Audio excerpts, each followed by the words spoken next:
Okay, good morning ladies. Welcome back to the second lesson, term 1, week 3. This is the final lesson that we'll be doing blended learning in this format. Don't worry. So next week, we will be going back to our regular scheduled programming schedule. So for today's lesson, we will be covering factors influencing temperature of a particular location.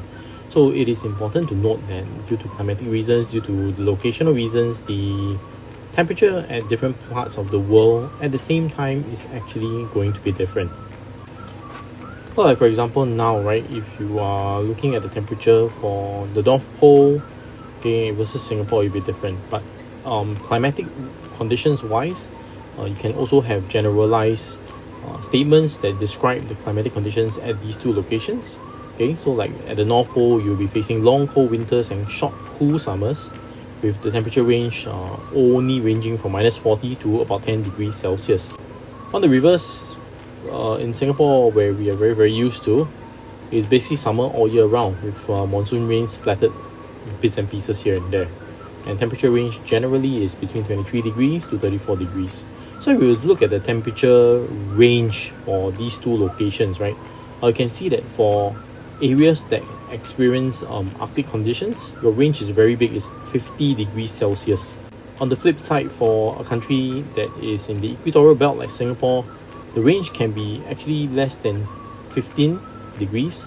Okay, in our case, generally is about 9 to 11 degrees on an annual basis between the hottest and the coldest.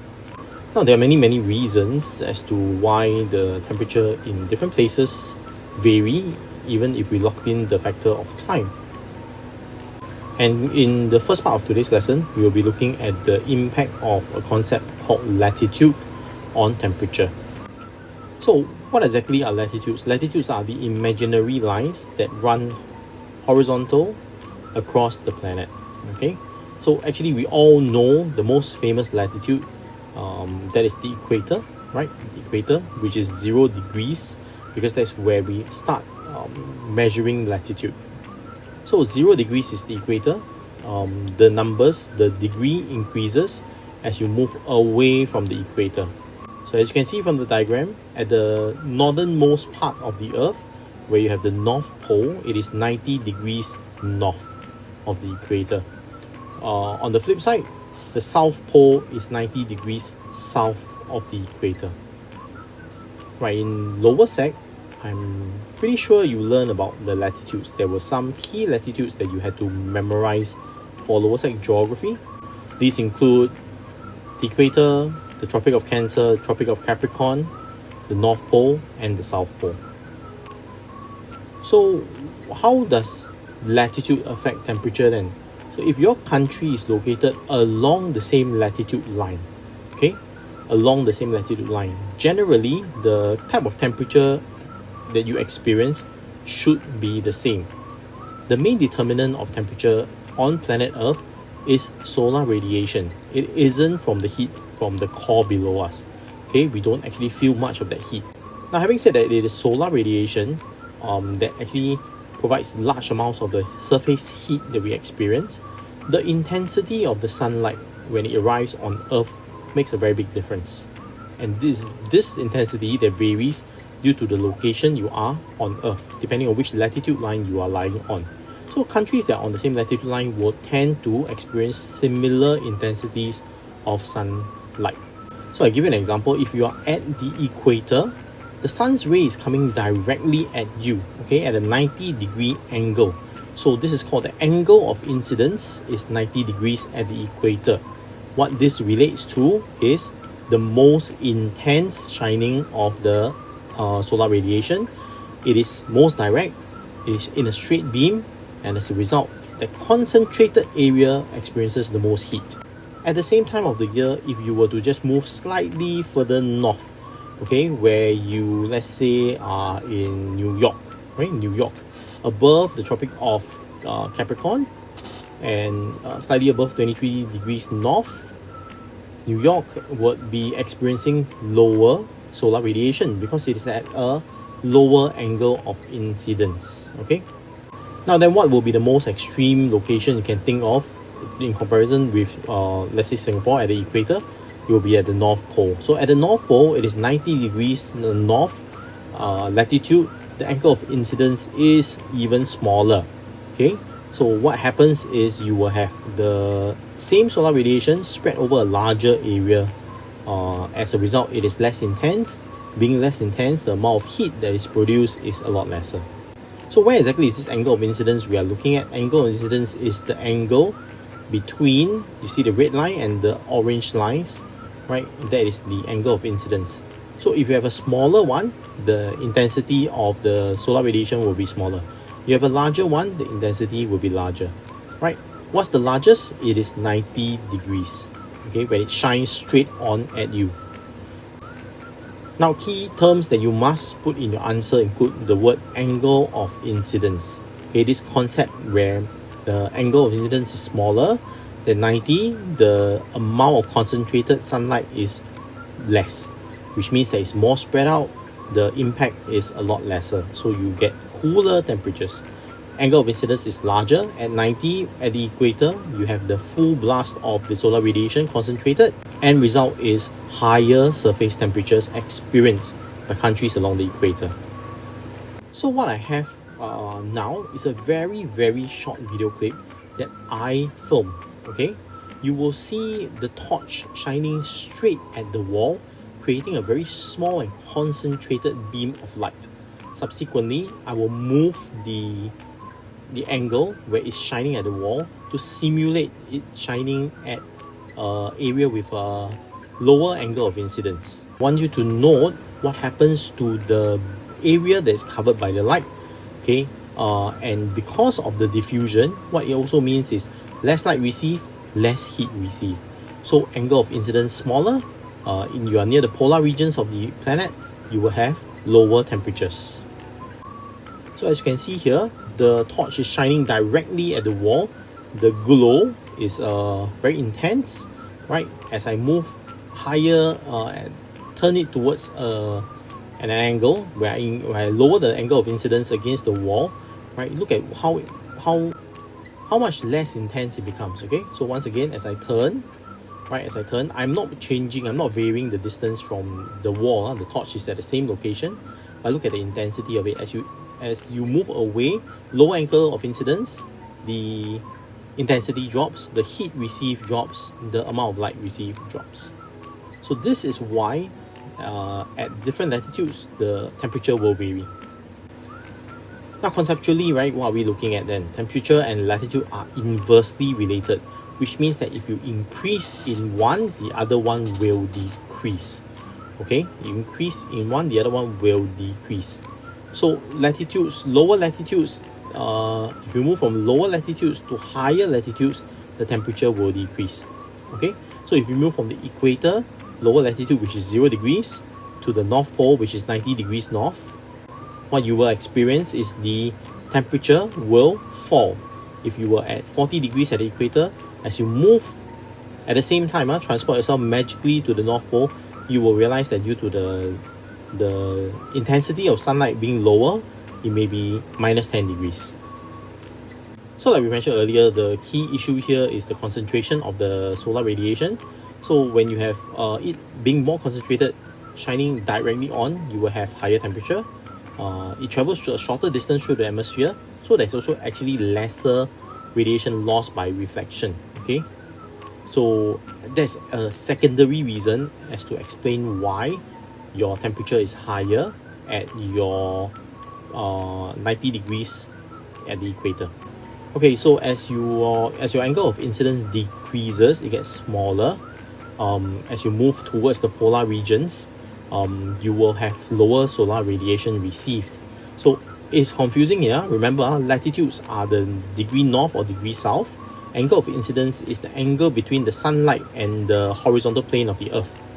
Okay, so your sun's rays at this kind of higher latitudes is less concentrated. When it's more diffuse, you have lower temperature. That is to be expected. Okay, think back to the reddish glow that I showed you the video earlier on. Okay, so the other subsidiary reason is, of course, at this angle, right, the rays take a longer distance to travel through the atmosphere. So more solar radiation is actually lost by reflection into space itself. Okay, so generally at such locations, your temperature should be lower. Key to the understanding of this, key to the explanation of this, is the concept of concentration. So if your solar radiation is concentrated, the light rays come at a concentrated spot, it's going to be hotter, it's going to be warmer, temperature is going to be higher.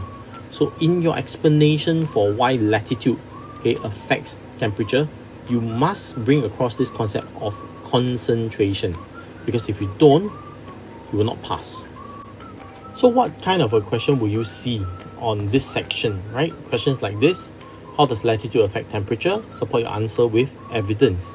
So they have already locked in the factor they want you to explain. They've talked about latitude. They want you to support your answer with evidence. What does this actually mean? It means that in your answering, you should bring up specific locations that will help to highlight or help to explain this difference. So how many marks is this going to be worth then? In your syllabus, this is worth up to a total of 4 marks. Okay, up to a total of 4 marks. At Sec 3 level, sometimes you meet a kind paper, it may be up to 5 marks. Okay, so what is required? Explanation of angle of incidence, explanation of the latitude, right? Giving evidence of one latitude point at the equator, a country at the equator, and one at the north or southern part, either north or south. What else do I need to put in? I need to put in the reasoning, okay, for why latitude is the direct determinant in the variance in temperature between these two locations I have selected. Okay, you can talk about it in terms of concentration of solar radiation. You can also talk about it in terms of the angle, the distance that the solar radiation has to travel before it reaches the surface.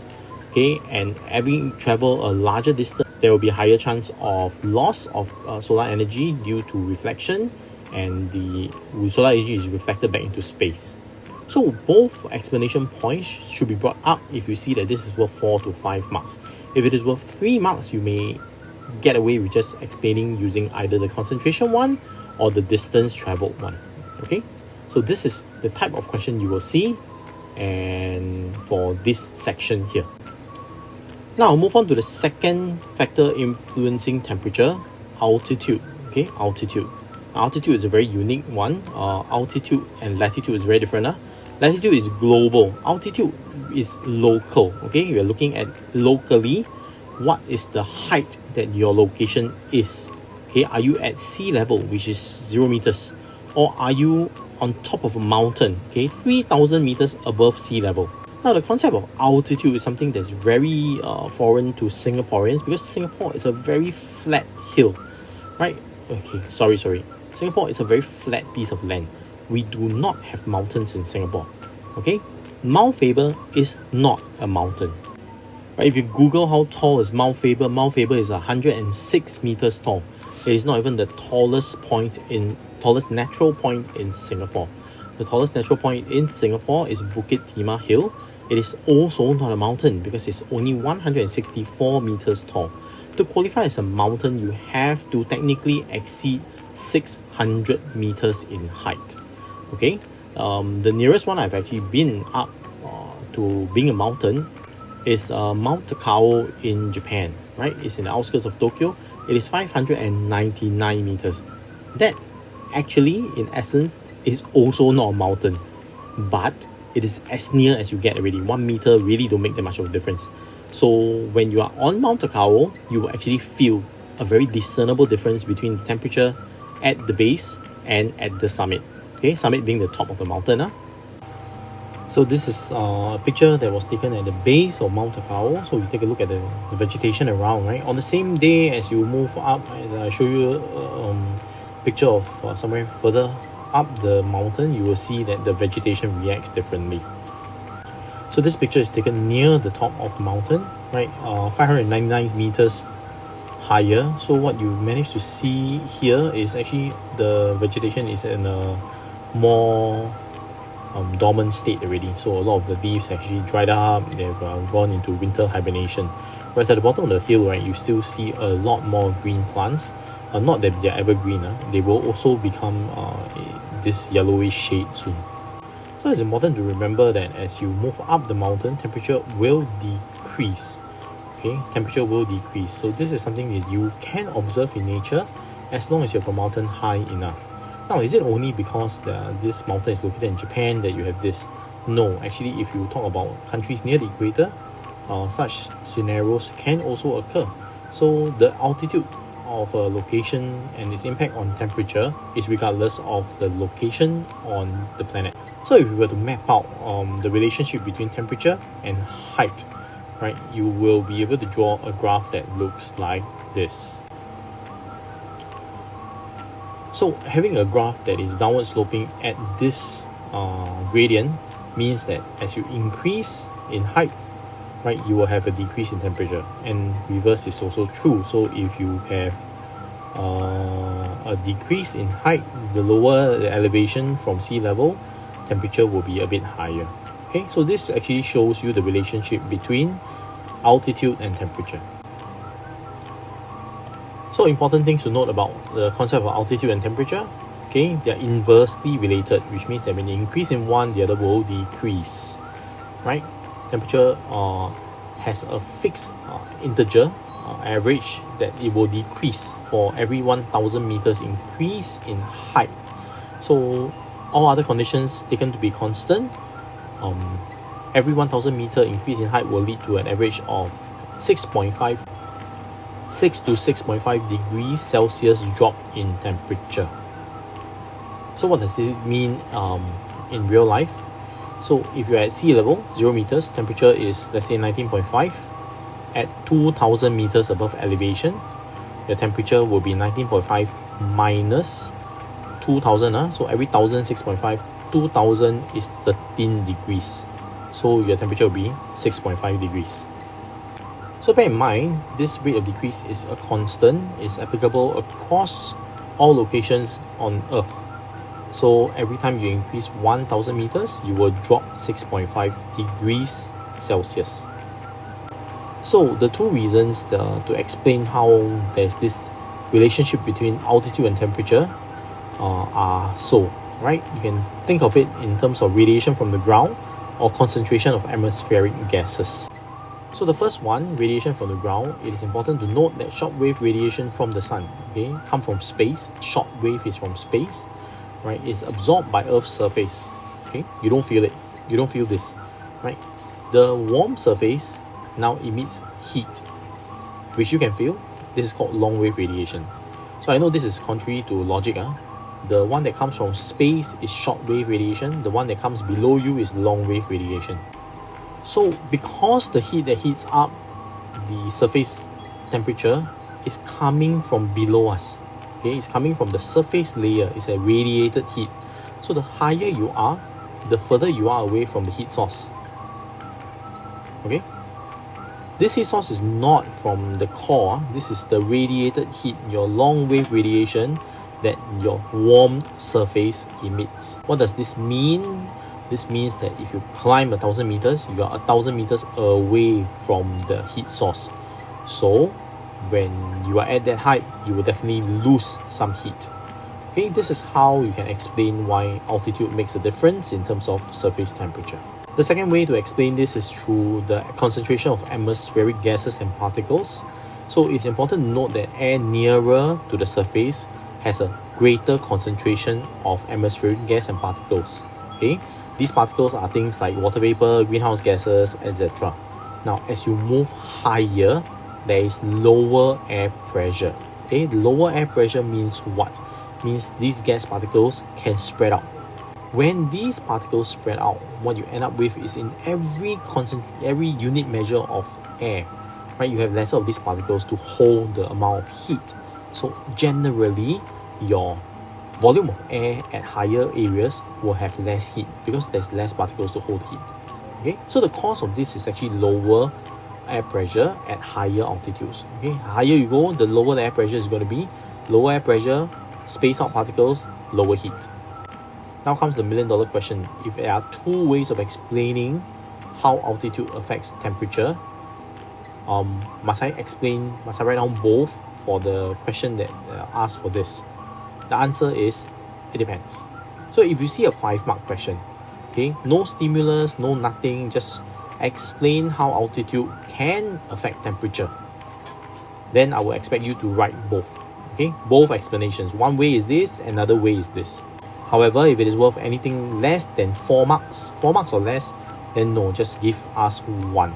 Okay, pick either the radiation one or the concentration of atmospheric gas explanation. Either one will do. So how do you pick? You pick the one that you can remember lah. Okay, don't pick the one that you remember halfway. Okay, that's suicidal. So you just pick the one that you can remember. So take a couple of seconds, read this once again on your own. Make sure you roughly commit one of them to memory. By the end of this week, you must commit both explanations to memory.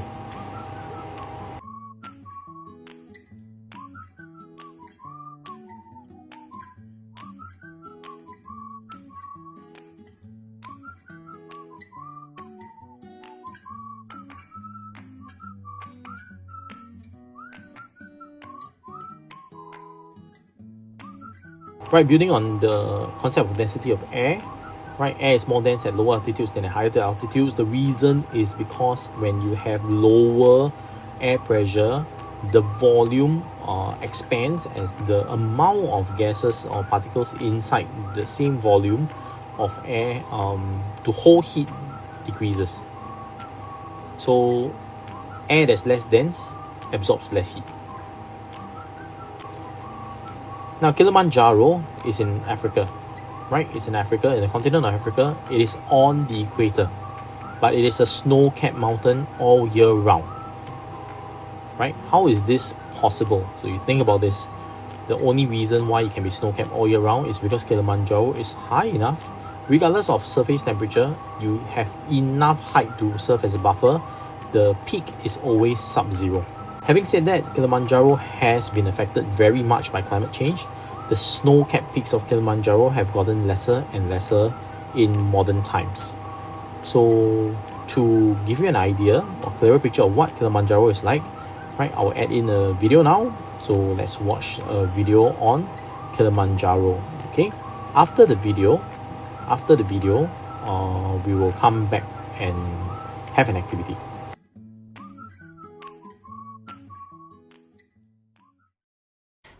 Just under the equator slumbers the world's highest freestanding volcano.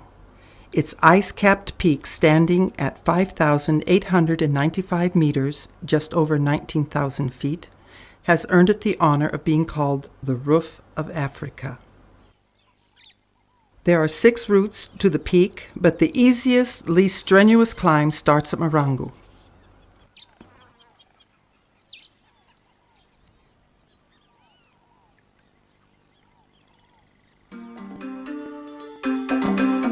Some 22,000 people climb the mountain every year. The climbers have the unique experience of passing through different vegetative and climatic zones,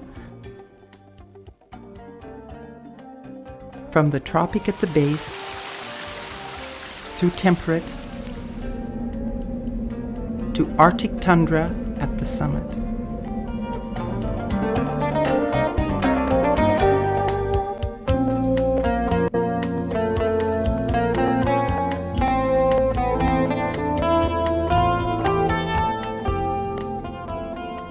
It generally takes 3 days to reach the summit and 2 more days to descend.